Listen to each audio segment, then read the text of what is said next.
Chers amis spectateurs, auditeurs et amis de l'atelier de Prune, lainière, couturière à pédales, etc.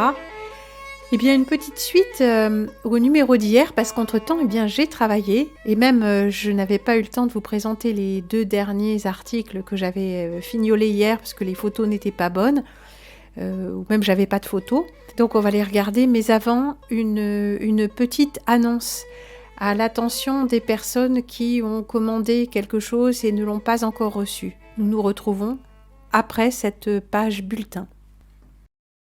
Chers amis, il apparaît à ma grande consternation que certains des envois postaux que j'ai faits, de mes magnifiques tricots sur lesquels j'ai passé des heures de mon temps, ont été perdus et je suppose même volés, puisque j'ai reçu moi-même des paquets qui avaient été éventrés, et j'en ai parlé déjà plusieurs fois. La Poste favorise une politique interne de vol. Ben oui, c'est le saccage, tout ça. Alors, pas votre postier à vous, mais en haut lieu, on nous prépare le chaos.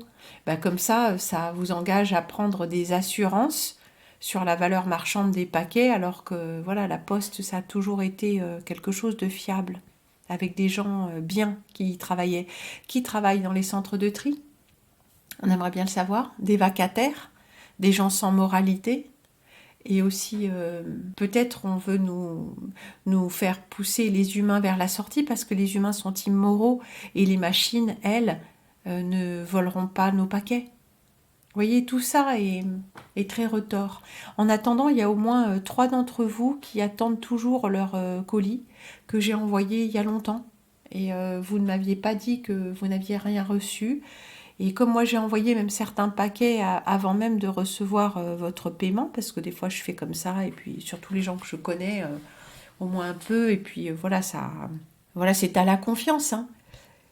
Eh bien, non seulement je n'ai plus certaines des fournitures, mais en plus, ces fournitures, pour moi, elles ne sont pas gratuites. Ces envois de paquets, ils ne sont pas gratuits. Donc, voilà, non seulement j'ai travaillé pour rien, mais en plus, je vais devoir mettre la main à la poche, quoi. Et des choses qui étaient derrière moi, qui avaient été faites, et ben, il faut que je les recommence et que je recommande la fourniture. Et pour moi, c'est une catastrophe. Mais une vraie catastrophe. Donc c'est très décourageant. Et bien sûr, je pense que les services de la Poste sont en passe d'être rayés de mes tablettes. Mais voilà, je me suis laissé encore un peu de temps. Je me dis, ça pourrait s'être perdu et arriver. Puis voilà, quand quelque chose est un peu gros, d'un coup, il vaut mieux le laisser passer. Voilà, comme je vous dis que je n'ai pas de secrétariat, que je suis obligée de faire de la place dans la messagerie régulièrement, il faut me réécrire à chaque fois, comme avec l'administration, en me remettant votre nom, vos coordonnées, et puis la raison de votre... enfin, un très bref historique, à une phrase, mais... parce que moi, je peux pas me souvenir de vous tous, de vos prénoms et de vos commandes. C'est pas possible. Dans ma tête, si je fais de la place pour ça, il y en a plus pour autre chose. Déjà, je suis assez surmenée intellectuellement, mais là... voilà, c'est pas l'idée. L'idée, c'est de faire des choses et puis de les envoyer, tout ça, mais il faut que vous compreniez que votre participation, c'est de m'aider dans cette administration, puisque je n'ai pas de secrétariat et que j'en aurai pas. Voilà. Et je peux pas prendre le temps pour ça. Je n'ai plus assez de temps pour ce genre de choses. Puis j'ai une vie aussi, hein. Faut que je me coupe les ongles, faut que je fasse ma lessive, vous voyez, faut que je coupe un peu d'herbe, que je sorte le compost, que je fasse un peu de peinture ici ou là. Vous voyez, j'ai pas que ça à foutre d'être devant un écran à faire des suivis de courrier, hein. Alors bien sûr que là, il y a un problème manifeste et que vous n'y êtes pour rien, et moi non plus, et qu'il va falloir prendre ça sérieusement. Alors les gens qui me connaissent, bon ça va, peut-être on peut trouver des solutions, mais ceux qui me connaissent pas... Enfin, de toute façon, ceux qui peuvent imaginer un seul instant que je les ai arnaqués en leur montrant des photos super belles, de trucs qu'ils trouvaient très très beaux, et puis finalement pas leur envoyer, vous croyez que je vais mettre 5 ans comme ça de relation avec mon public, avec vous, 5 ans de relation de confiance à la poubelle pour gagner 36 euros? Et encore 36 euros, moins les frais d'envoi et la laine, je sais pas, 22 peut-être, vous croyez? Non mais c'est fou ça. Bref. Oui, parce que, pourriez vous dire, ouais, mais 22 € plus 22 €. Ouais, mais moi, j'ai pas tellement de gens qui m'ont écrit pour des châles, vous imaginez bien. De toute façon, le nombre de châles que je peux tricoter, il n'est pas exponentiel. Bon, voilà, tout ça, c'est un peu contrariant et je ne sais pas comment traiter la chose maintenant, mais bon. euh, oui, c'est doublement contrariant pour ce travail et ce temps passé, ces choses que j'ai faites pour vous, en pensant à vous, et qu'il me faut recommencer, ça, alors que c'est quand on a accompli quelque chose, on aime bien que ce soit terminé, et c'est à recommencer. Et en plus, il va falloir mettre la main au portefeuille, quoi. Donc, c'est catastrophique économiquement et c'est catastrophique du point de vue de ce temps de conscience passé à faire des choses, quoi. Vous voyez? Se consacrer à quelque chose qui a du sens et puis mais c'est vraiment ce monde, hein. Dans la nouvelle de Dino Buzzati, il y a un truc comme ça, c'est dans Le Cas et je sais plus comment s'appelle cette nouvelle, mais à un moment il y a Satan qui arrive ça semble être la terre, mais en fait c'est l'enfer et puis il y a des situations comme ça qui sont des situations humaines et puis il intervient pour que il y ait des morts, des destructions, des trucs comme ça. Mais ce sont de petites choses et il dit mais est-ce que ce serait l'enfer s'il n'y avait pas si je sais pas l'amour ou la joie n'était pas détruit. Il faut d'abord qu'il y ait l'amour et la joie et la destruction pour que ce soit l'enfer. Donc voilà, ça me fait vraiment penser à ça, quoi. Donc bon ben on va continuer comme on peut. Donc, si vous me réécrivez, s'il vous plaît, écrivez bien le détail des choses en une phrase ou deux. Mais même si vous me réécrivez à 2-3 jours de distance, moi je ne sais plus quand il y a une Christine et puis une Nathalie et puis une Marie-Laure. Et en fait, moi j'ai pas de visage et tout ça. Puis vous êtes tellement nombreux depuis toutes ces années à m'écrire. Je ne peux pas vous mémoriser, ça n'a rien contre vous, mais essayez de comprendre que je ne peux pas instantanément savoir quel est le dossier de chaque personne à chaque instant. C'est trop pour moi. Donc aidons-nous mutuellement et on va régler la question comme on pourra.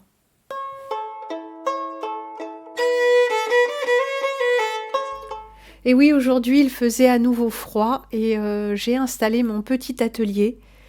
Ah, mon atelier, c'est tout un poème, bien sûr, une table trop basse, avec des planches tout à fait disjointes et à moitié mangées au verre. Mais je me trouve assez bien comme ça, c'est vraiment les années 60 ou 50, dans la pièce à vivre, carrelée de noms de tomates, non, peut-être pas, mais ça y ressemble. Le feu ne flambe pas besoin pour garder la chaleur. Les braises rougeoient, et sur le poêle, une confiture d'orange amère en devenir voisine avec la lessive de cendre. Pas de bruits intempestifs, j'aurai le rythme de mon pédalier, le bruit du métal des ciseaux qui mord le tissu, et tous ces petits bruits délicats tels les épingles qui tombent à terre, etc. Mais regardons les fameux tabliers, le tablier français, et je vais vous détailler ça. J'ai trouvé des choses intéressantes hier soir, notamment je cherchais des fabricants français parce que j'ai vu qu'il y avait ce détaillant en tissu qui s'appelle Papy Tissu et qui propose une gamme de tissus français, notamment des sergés. Malheureusement, ils sont tous épuisés. Dommage, hein. Pourtant, c'est Ecotex, fabrication française, bleu de France. Alors ça, ce bleu qu'on voit là, c'est pas un bleu de France. Bleu de France, ça c'est un bleu marine. Un bleu de France, c'est pas ça. Mais j'ai cherché des fabricants, j'ai trouvé aussi des fabricants de rubans. Oui, parce que pour les anses des sacs, bon pas toujours parce qu'on peut les faire en tissu, mais les rubans des tabliers, tout ça, on peut prendre parfois du gros grain, mais plutôt du ruban sergé. Et j'en avais acheté un rouleau, il est un peu léger, mais il va très bien, écru. Et puis, je me suis dit que pour ce fameux produit phare emblématique, on dit maintenant iconique, mais iconique n'est pas du français, c'est pas du tout du français correct, c'est emblématique. Pour ce tablier gros bleu emblématique, il faut aussi un ruban sergé, gros bleu, ou si on n'en trouve pas, bleu marine, bleu foncé. Alors laissez-moi vous faire découvrir Delevoye, fabricant de sangles depuis 1785. Dites donc, hein, on a là-haut la petite étiquette France et puis on va y revenir. Ameublement, élevage, EPI, je sais pas ce que c'est. Levage, arrimage, militaire, Et voici quelques images. Donc c'est un atelier de tissage et de tressage. Parce qu'une partie est tissée, une partie est tressée. Oui, ça dépend des techniques. Les établissements de Levoix. La société de Levoix tisse des rubans et des sangles textiles depuis plus de 2 siècles en France. Oui, je me suis arrêtée parce que je pensais à Macaron depuis 5 générations. Ben oui, le fleuron de l'industrie française. Hein. Nous concevons et développons des sangles pour différentes applications. Le médical, l'aéronautique, l'armée, le ferroviaire, l'ameublement, le bâtiment et les loisirs. Nous avons de nombreux produits en stock et produisons du sur-mesure à la demande. Notre travail consiste à écouter votre besoin, etc. Bon, là, c'est nos derniers produits. Regardez, un panel des derniers produits. Sangles en lin. Alors ça, c'est vraiment quelque chose d'intéressant. On a plusieurs largeurs et ils indiquent sangle, mais en fait, la sangle, c'est pas tout à fait ça. Là, c'est plutôt un ruban sergé. La sangle, c'est ce qu'on voit à côté. Sangle tactique, c'est tout à fait un autre tissage. Nous avons de la sangle tricolore. Ah, enfin, de la vraie. Oui, parce que j'y pensais pour mais vous allez voir ça dans un instant, pour les rubans de ceinture du modèle le tablier français, basique, minimal, un tablier façon cuisine ou bistrot de longueur moyenne. Mais on va y venir. Bon, puis voilà, des sangles en jute, etc. Ça, c'est pour les professionnels, dans le sens où il faut quand même acheter en quantité. Hein. Il y a plusieurs onglets, quand même, on peut se renseigner de façon intéressante sur les autres savoir-faire. La société de Levoix appartient à un groupe français de 21 usines. Elles sont principalement dans le nord, il me semble, hein. Autour d'Amiens, tout ça. Entre Amiens et le Touquet. Non, je suis plaisante, bien sûr. Cette intégration lui permet de gagner en savoir-faire, en réactivité, patati et tralala. Hein, les produits finis, beaucoup de choses, en fait. 19 unités de production en France. Bon, on a dit 21 usines. Peut-être les autres sont de l'emballage, hein, c'est pas, j'en sais rien. 3 millions de mètres tissés chaque jour dans le groupe. Aïe, des mètres linéaires. Hein. Et 530 tonnes de matière sont tissées chaque année par de Levoix. Eh ben, en 1785 s'ouvre la corderie de Levoix. À la fin du XIXe siècle, pour leur usage interne, une unité de tissage de sangles est créée. Après la destruction totale de Comines, à la fin de la guerre 14-18, Paul de Levoix reconstruit un atelier pour se spécialiser dans la fabrication de sangles et rubans. En 1986, la société est rachetée par le groupe Fauchy, réunissant 21 unités de production en France. Ce rachat lui permet de se diversifier et d'intégrer de nouvelles compétences, patati. Et puis voilà. L'idée est de pouvoir proposer des produits finis 100% français, toujours avec une grande réactivité et une facilité d'échange. Comme quoi, il y a encore un peu d'industrie en France. Hein. Et puis, chercher pareillement un fournisseur de tissus. Alors, je suis tombée sur là-dessus, gros, demi-gros, mais ça, c'est pas des fournisseurs. Et on a des rouleaux de sergés, mais je sais pas où est-ce qu'ils sont fabriqués. Et puis là, tout à l'heure, je viens de tomber là-dessus. 13 cordons lacets, Gauthier et Fils, encore une entreprise française. La création de notre atelier textile. Ils font, par exemple, des croquets. Vous savez pas? Du croquet, c'est joli, c'est le truc en petite vague. Dans l'univers du textile, le croquet, appelé aussi serpentine ou ric-rac en anglais, est un galon festonné de forme ondulante utilisé en couture pour l'ornementation et la décoration. Le galon croquet est une finition tendance dans le prêt-à-porter, les broderies. Tendance, je ne sais pas, parce que c'est tout à fait quelque chose qui était utilisé pour les robes des petites filles, par exemple. Chez Gauthier Fils, les croquets et serpentines ont la particularité d'être fabriqués sur d'anciens métiers à tresser en bois, dont l'usage se perpétue de génération en génération. Comme les macarons. Non mais c'est émouvant quand même.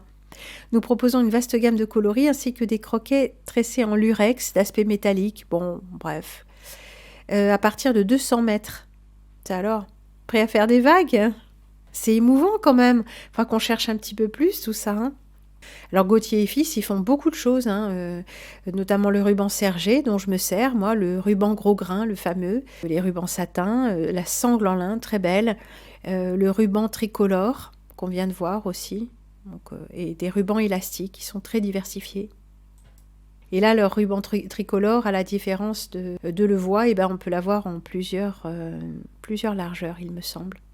Bon, puis pour les tissus d'habillement, on a quelques détaillants qui proposent une gamme de tissus en fabrication française. De plus en plus de consommateurs souhaitent connaître la provenance de leurs vêtements. Et vous, en tant que créateur et couturier, souhaitez-vous vous spécialiser dans le Made in France? Tissu Papy vous encourage et vous aide à trouver directement en ligne des tissus français au mètre. Mais au mètre, bien sûr, c'est beaucoup plus cher. Alors ce fameux bleu du tablier emblématique, le véritable tablier français, couleur bleu de travail, couleur gros bleu. Lisons s'il vous plaît cette description, ce descriptif. Bon, vous voyez qu'il est épuisé, hein. Ah, il est complètement épuisé. Ouais, moi aussi je suis épuisée, même si je suis pas bleue. Regardez ça, hein, cette gabardine, hein, elle est vraiment très demandée. Notre sergé, dite aussi gabardine, est une belle toile. Ah, je vous dirai dans un instant, mais c'est non. Il y a déjà une erreur. Disponible ici en 150 cm de large et 325 grammes par mètre carré. Donc c'est demi-lourd, c'est quand même déjà, c'est même plus que demi-lourd, c'est lourd. Avec cette qualité, bien des utilisations sont possibles. On imagine aisément un sublime manteau. Un manteau là-dedans, oui, pourquoi pas une gabardine, oui. Un élégant trench coat, ça il faut les doubler bien sûr, hein. Ou encore une veste à la tenue impeccable, ces pièces raviront tout le monde, tout ça c'est le discours commercial, hein, bien sûr. On peut réaliser bien sûr des pantalons, hein, notamment. C'est également le tissu idéal pour réaliser des vêtements de travail résistants, vestes de travail, pantalons solides, etc. En coton. Ouais, parce que maintenant, les vêtements de travail sont des vêtements techniques souvent. Mais traditionnellement, c'est la gabardine ou le sergé. C'est le tissu du bleu de travail. Alors pourquoi je dis que c'est pas une toile? Eh bien parce que toile, c'est ce qui correspond à l'armure. L'armure, c'est la façon dont c'est tissé. Et une toile, c'est un fil dessus, un fil dessous. Donc on va avoir des fils tendus, des fils de chaîne, et la trame va passer un dessus, un dessous, un dessus, un dessous. Et au tour suivant, on alterne et c'est un dessus, un dessous, un dessus, un dessous. C'est ça la toile, techniquement. Une armure toile, c'est ça. Et un sergé, c'est typiquement pas une armure toile, puisqu'il y a des fils lancés. C'est pour ça qu'on a cet effet de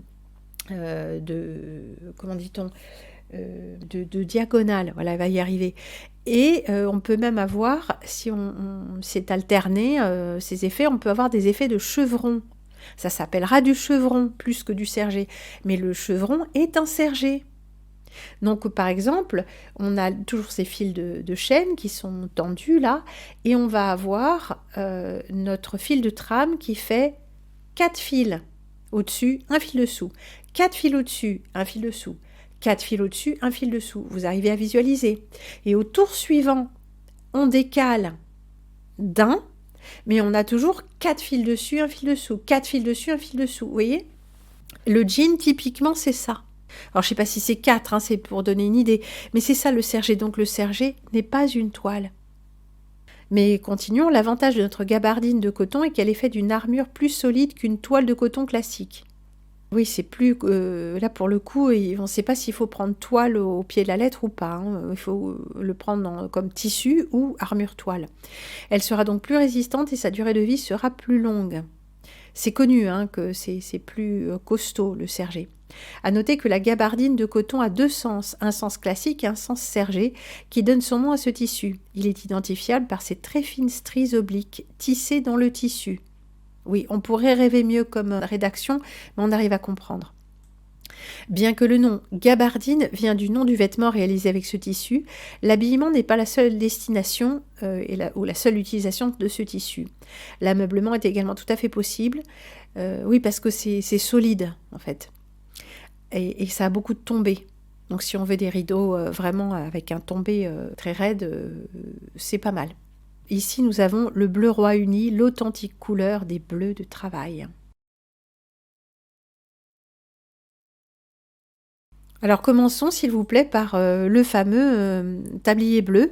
Alors là, les coupes que j'avais ne me permettaient pas de faire la totalité du tablier. C'est un tablier court parce que c'est tout ce que j'avais pas d'avantage, j'ai utilisé toute la longueur du tissu. Et comme je n'ai pas non plus de sergé bleu, j'ai mis une bande sergée, celle que j'ai, écrue, contrastante. On voit pas très bien là, mais il y a une poche. Donc c'est un tablier bleu sergé court. Et le voici porté. Hier, j'avais également fait celui-ci, Mais je n'avais que cette photo à vous proposer. Là, il est plié. C'est un petit tablier ceinture court, tablier de service ou de jardin, avec plusieurs poches sur tout le long, tout le pourtour.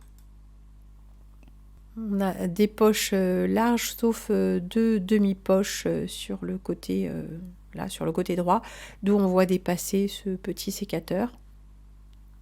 Alors ça, c'était des achats que j'avais fait sur internet. Donc c'est un sergé polycoton vert, un peu léger, mais qui convient assez bien, qui est assez solide. Et voici donc le tablier, le fameux tablier bleu emblématique, puisque je n'avais pas de tissu pour le faire dans le tissu bleu, je l'ai fait dans ce polycoton vert, sergé également. Donc on a la poche, et puis une sangle de ceinture suffisamment longue pour pouvoir s'attacher derrière ou croiser et s'attacher devant. Le tablier bien enveloppant et long pour le jardin ou la cuisine. Il sera bientôt disponible en bleu. Ce que vous voyez là, c'est le prototype. Et puis, oui, la photo n'est pas bonne parce que le flash n'a pas marché. Mais ce sera pour bientôt. Et aujourd'hui, j'ai aussi eu le temps de faire ceci. Un jupon en chambray. Bon, vous voyez, j'ai pas eu le temps de repasser, donc c'est pas tout à fait flatteur pour tous les articles que je vous présente là. Un petit jupon pour éviter d'avoir à porter des sous-vêtements quand on porte une jupe un peu large. Oui, pas la jupe de tailleur, peut-être pas, mais de temps en temps c'est bien de ne rien porter, c'est plus hygiénique, on en a déjà parlé plein de fois.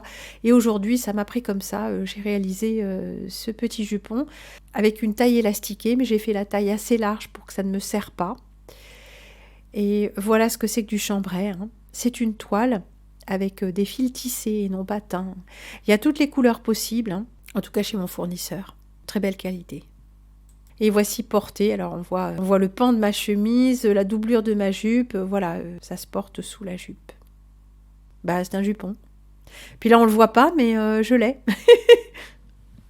J'ai terminé aussi le tablier court, tous usages en sergé de polycoton, là aussi vert, mais tissu lourd, le tablier français minimal, tablier de cuisine, longueur moyenne, un tablier à tout faire, que nous aurons avec une petite sangle ceinture en sergé cru souple ou avec un gros grain tricolore étroit, à très très belle qualité, mais ça j'en ai pas beaucoup, j'avais pris quelques échantillons, je ne l'ai pas acheté au rouleau, je l'ai acheté au mètre. Ça revient un petit peu plus cher, mais c'était pour faire des prototypes et je suis vraiment convaincue, c'est très beau, c'est vraiment le petit tablier minimal français.